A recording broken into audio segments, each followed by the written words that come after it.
माली साल 2024-25 का बजट कौमी असम्बली से मंजूर हो चुका है। आपके सामने हैं अहदाफ बजट के, तो ये अहदाफ किस तरह हासिल हो पाएंगे अगले माली साल के दौरान, और ख़ास तौर पर कौन सा मईशत का कौन सा शोबा, कौन सा सेक्टर ग्रोथ का हब बनेगा? जिस तरह इस साल के दौरान 5% एग्रीकल्चर ग्रोथ सामने आई थी और ग्रोथ का हब एग्रीकल्चर सेक्टर था, अगले साल आप किस शोबे को देखते हैं? जी, बिस्मिल्लाहिर्रहमानिर्रहीम। शुक्रिया आपका कि आपने इनवाइट किया। जो इस दफ़ा हमारे टैक्स के अहदाफ हैं वो आपने कहा कि कैसे हम अचीव करेंगे, तो कौन सा शोबा। मेरे ख्याल में पहला तो ये है कि मैं अगर अपनी तजावीज़ दूं तो मेरे हिसाब से अगर टैक्स आपने ज़्यादा इकट्ठा करना है तो आपको रियल स्टेट और कंस्ट्रक्शन सेक्टर को रिवाइव करना पड़ेगा, जी। Number one. फिर सेकंड आईटी सेक्टर है, आईटी सेक्टर पे से हमें कुछ मिलेगा। फिर हमें गवर्नमेंट को सबसे ज़्यादा तवज्जो देनी चाहिए, जो कि इस दफ़ा उसने टैक्स अपना बजट में उन्होंने कोई ज़्यादा उस पर तवज्जो नहीं दी। माइंड एंड मिनरल्स का है और फिर टूरिज़म है। ये 2, 3, 4 जो शोबे हैं, इनमें अगर हमारे गवर्नमेंट्स इनको आसानियाँ फ्राहम करे इन सेक्टर्स को, तो इंशाअल्लाह ताला मैं ये मानता हूँ कि हमारी इकॉनमी रिवाइव हो सकती है। सेकंड, फिर हमें अपने एक्सपोर्टर को भी आसानियाँ फ्राहम करनी चाहिए। उन पे जो हमने एक्स्ट्रा टैक्स का बोझ डाल दिया है वो उसको भी मैं कहता हूँ कि उनको अवॉइड करें। और जिस तरह इंडस्ट्री को आप 10% 10 रुपए की आपने सस्ती बिजली देने का वादा किया है गवर्नमेंट ने, वो एक अच्छा इकदाम है। इससे भी मेरा ख्याल है कि इंडस्ट्री को हमें एक्सपोर्ट को बढ़ाने में मदद मिलेगी। और मैं तो ये कहूँगा कि हमें जो हमारी मेन इंडस्ट्री हैं जहाँ से हमें एक्सपोर्ट ज़्यादा होती है और ज़र मुबादला होता है, तो उन सेक्टर्स को मुझे चाहिए कि हम और ज़्यादा आसानियाँ फ्राहम करें और उन पे टैक्सेस का बोझ कम करें और उनको बिजली जो है वो सस्ती प्रोवाइड करें, ताकि एक यानी हमारी हम एक्सपोर्ट अपनी बढ़ा सकें, जिससे हमें हमारा जो एक वो है डेफिसिट है उसको कम किया जा सके। इंजीनियर साहब, वफाकी हुकूमत ने बजट में कुछ तजावीज़ में तरमीम की है। ख़ास तौर पर पेट्रोल और डीज़ल के ऊपर लेवी 20 रुपये बढ़ाने की तजवीज़ थी, जो उसमें तरमीम करके अब 10 रुपये इजाफा किया गया है। और इसके अलावा एसोसिएशन ऑफ पर्सनस के ऊपर जो टैक्स लागू किया है 56 लाख सालाना आमदनी पर 45% टैक्स, वो कम करके 40% कर दिया है।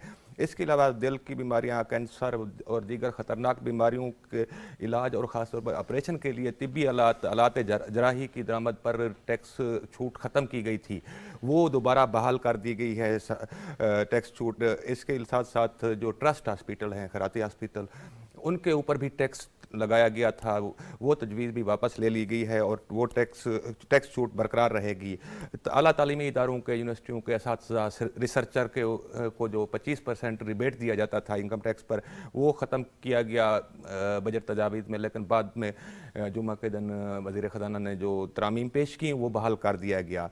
और इसके साथ कई दूसरे भी बजट तजावीज़ में तरामीम की गई हैं। तो इसके जो असरात आप क्या देखते हैं कि आवाम के लिए और ख़ास तौर पर मईशत के लिए किस हद तक आसानी पैदा होगी? जैसे आप कह रहे हैं कि लेवी जो पेट्रोलियम पे लेवी कम की गई है, और तो इससे तो जाहिर है असर पड़ेगा। अगर पेट्रोलियम प्राइसेस कम होंगी तो जाहिर है, आपको भी पता है कि पहले क्या होता है कि हर 15 दिन के बाद पेट्रोलियम की प्राइसेस बढ़ती हैं तो ऑटोमेटिकली सारी यूटिलिटीज़ बढ़ जाती हैं। तो अगर पेट्रोलियम की प्राइसेस कम होती हैं तो उससे ओवरऑल हमारी जो अम्यूनिटीज़ हैं, जो हमारी ज़रूरियात, रोज़मर्रा की ज़रूरियात की चीज़ें हैं, उनकी प्राइसेस कम होंगी और लोगों को एक सुख आएगा। इसी तरह जैसे आप ये फरमा रहे हैं कि जी अपना मुख्तलिफ अद्वियात और कैंसर और इन पे टैक्सेस जो कम किए गए हैं, ड्यूटीज़ कम की गई हैं, इससे भी ज़ाहिर है एक आपको भी पता है कि हमारी जो अद्वियात हैं या इस तरह के जो इक्विपमेंट हैं, यही एक ऐसा मेडिकल का एक ऐसा शोबा है कि जिसमें हमारे आम बंदे को कोई इतना रिलीफ नहीं मिलता। और उनको, और यही है कि बंदे को खाने के लिए रोटी और दवाई तो हर किसी ने खानी है। कपड़ा वो थोड़े साल नहीं भी पहनेगा, लेकिन दवाई तो हर बंदे ने खानी है। तो अगर उसमें अगर गवर्नमेंट ने रिलीफ दिया है तो ये एक अच्छा इकदाम है। اور اسی طرح جو بھی ریلیف گورنمنٹ دے رہی ہے ہمیں، جیسے آپ نے کہا کہ جی وہ پروفیسر صاحبان کو بھی ریلیف دیا ہے، تو ہم اس کو اپریشیٹ کرتے ہیں۔ انجینئر صاحب، پچھلے دنوں آل پاکستان چیمبرز آف کامرس ایک کانفرنس ہوئی ہے جس منسٹر بھی تھے، چیئرمین سینٹ بھی تھے، اس میں سنا ہے کہ کچھ متبادل ٹیکس تجاویز مرتب کی گئی ہیں، تو اس کا بتائیں کہ وہ ٹیکس تجاویز کیا ہیں، کیا وہ حکومت کو سبمٹ کی گئی ہیں یا بجٹ میں ان کو ایڈریس کیا گیا ہے؟ رانا صاحب، یہ 2 دن پہلے ہم نے اسلام آباد میں ہی آل پاکستان چیمبرز کانفرنس، جو کہ ہم نے ایک ریوائول آف اکانومی کیسے ہو سکتی ہے ہم اپنی تجاویز کے لیے، پورے دن کی ایک ایکسرسائز تھی، جس میں کہ 75 چیمبرز تھرو آؤٹ پاکستان، ان کے پریزیڈنٹس نے اور ان کے نمائندوں نے شرکت کی، اور پھر اس کے بعد اپنا ہمارے اکانومسٹ تھے بڑے، سبھی تھے، یعنی کہ پائٹ بھی تھی اور اس طرح کی دوسرے جو ہمارے تھنک ٹینکس ہیں سارے تھے، اور پورے دن کی ایکسرسائز کے بعد ہم نے ان کو گورنمنٹ کو تجاویز دی اپنی کہ ایک تو آپ ٹیکسز، جیسے علی صاحب ابھی فرما رہے تھے اور میمن صاحب بھی کہہ رہے تھے کہ ٹیکسز کو ہر شعبے میں ریشنلائز کیا جائے، خاص طور پہ کنسٹرکشن سیکٹر اور ریئل اسٹیٹ سیکٹر، جو کہ 2 ایسے سیکٹر ہیں کہ جو زراعت کے بعد سب سے زیادہ آل پاکستان چیمبر کانفرنس میں tax to G D P ratio بڑھانے کی کیا کوئی؟ دیکھیں ہم نے انہیں یہ کہا ہے، دیکھیں ہم نے کہا ہے کہ اوکے اپنا آپ ٹیکس نیٹ براڈر کریں جی، اور اس میں ہم چیمبر آپ کو اسسٹ کرتے ہیں، یہ نہ ہو کہ وہی جیسے ابھی کہہ رہے تھے کہ جی آپ نے کچھ 2-4 لاکھ جو ہمارے 7 لاکھ ہیں آپ انہی سے ہی ٹیکس لینا چاہ رہے ہیں۔ ہم کہتے ہیں کہ آپ ٹیکس نیٹ براڈر کریں، ہم آپ کے ساتھ ہیں، ہم اس ٹیکس نیٹ یعنی کہ ہم ایف بی آر کے ساتھ مل کے ہم ہر چیمبر اپنے ٹریڈرز کے پاس جائے گا اور اس کو رجسٹرڈ کروائے گا، اور سیکنڈ ہم نے ان کو یہ تجاویز دی ہے کہ آپ جو منرل اور real estate mineral mines and mineral sector اور اس کے ساتھ جو ہمارا ٹورزم سیکٹر ہے اس کو بھی ریوائیو کریں، کیونکہ اس میں پاکستان میں الحمدللہ ان دونوں سیکٹرز میں اتنا پوٹینشل ہے۔ اور پھر ہم نے انہیں کہا کہ جیسے زراعت ایک ریڑھ کی ہڈی ہے، ہم نے کہا اس میں بھی آپ جو ہمارا لوکل بندہ ہے نا اس کو بھی تھوڑی فیسیلیٹیز دیں، اور خاص طور پہ پھر جو ہمارے لوکل انویسٹر ہیں ان کو بھی جیسے آپ انٹرنیشنل انویسٹر کو سہولیات دینے کی کوشش کر رہے ہیں، اور آپ 1 سال سے ان کو یہ کہہ رہے ہیں کہ آپ آئیں اور آپ کو ون ونڈو آپریشن کے ذریعے سب کچھ کرتے ہیں، اسی طرح اگر آپ ہمارے لوکل انویسٹر کو بھی سہولیات دیں تو وہ میرے خیال میں ہم نے یہی تجاویز دی ہے، یہ سب سے زیادہ اچھا پرفارم کرے گا، اور اس سے آپ کا جو اس دفعہ کا اتنا بڑا ایک ایف بی آر کا ٹارگٹ ہے نا، یہ انشاءاللہ تعالی ہم سب مل کے اسی طرح اچیو کریں گے، اور ساتھ آپ اپنے ہمارے ایکسپورٹرز کے لیے بھی آسانیاں پیدا کریں۔ انجینئر صاحب بہت اعلیٰ تجاویز ہیں۔ انجینئر صاحب، بجٹ میں tax to G D P ratio 13% رکھا گیا ہے۔ ایک وقت تھا کہ پاکستان کا tax to G D P ratio بڑھ کر 11% پر بھی پہنچ گیا تھا، لیکن اس کے بعد پھر ڈکلائن شروع ہوا، ہم 8.5 8.6 پر آ گئے ہیں۔ تو آپ بزنس سیکٹر کی نمائندگی کرتے ہیں، اسلام آباد چیمبر آف کامرس کی بھی نمائندگی کرتے ہیں، بزنس سیکٹر ہے پاکستان میں اتنا بڑا، تو یہ tax to G D P ratio کیوں نہیں بڑھ پا رہا پاکستان میں؟ حالانکہ 15% 16% ہونا چاہیے، پھر بھی حکومت نے 13% کا ایک ریشنل ٹارگٹ رکھا ہے، تو اس کو کیسے اچیو کیا جائے؟ دیکھیں جی، بات وہی ہے کہ جب تک ہم اپنی اکانومی کو ریوائیو نہیں کریں گے، اپنے بزنسز کو آسانیاں فراہم نہیں کریں گے، ٹھیک ہے، جتنی زیادہ جیسے کہ ٹرانزیکشنز ہوں گی اسی سے ہی یہ سارا کچھ ہماری اکانومی ریوائیو ہوگی اور ہمارا بزنس بڑھے گا۔ تو جب تک آپ ہمارے لوکل بزنس کو سپورٹ نہیں کریں گے تو تب تک تو آپ کا ٹیکس ریونیو نہیں بڑھ سکتا۔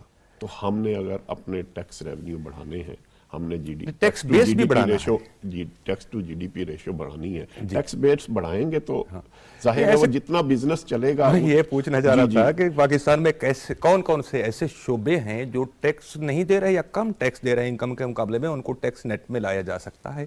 دیکھیں، آپ تو ٹیکس دے رہے ہیں، آپ نے ایگریکلچر کی بات کی، ٹھیک ہے، ایگریکلچر اوکے، وہ اپنی فائنل انکم پہ ٹیکس نہیں دے رہا، اس میں نو ڈاؤٹ، اس پہ بھی ٹیکس لگنا چاہیے، لیکن دوسری طرف سے وہ اپنی آپ کی فرٹیلائزر میں، آپ کی پیسٹی سائیڈ میں، آپ کے سیڈ میں وہ اپنا ٹیکس کی کنٹریبیوشن انپٹ وہ دے رہے ہیں، ٹھیک ہے، ہاں، لیکن دوسرے ان کو انکم ٹیکس بھی लगना चाहिए। और क्योंकि क्यों नहीं लग रहा वो आपको भी पता है कि हमारे मैक्सिमम कौमी असम्बली के जिम्मेदार लोग हैं, तो इसलिए वो नहीं लग रहा, लेकिन उसको भी टैक्स नेट में आना चाहिए।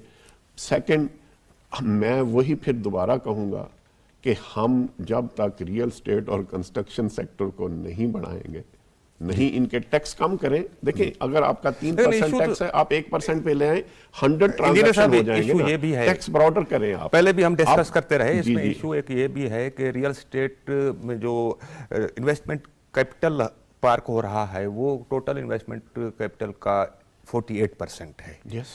लेकिन उसका टैक्स कंट्रीब्यूशन इस साल, पिछले साल, उससे पिछले साल 0.3% लेकिन आज से 3 साल पहले कितना था ये भी बता दें नहीं, थोड़ा वो सा। फिर भी उससे कंपैटिबल तो नहीं था, देखिए ज्यादा था। आपकी बात बिल्कुल ठीक है। फिर आप जाएं, फिर अपने माइंस एंड मिनरल्स में चले जाएं, टूरिज्म में चले जाएं, हम जाएं ना, हम किसी अपने सेक्टर्स को आसानियां फराहम कर दें।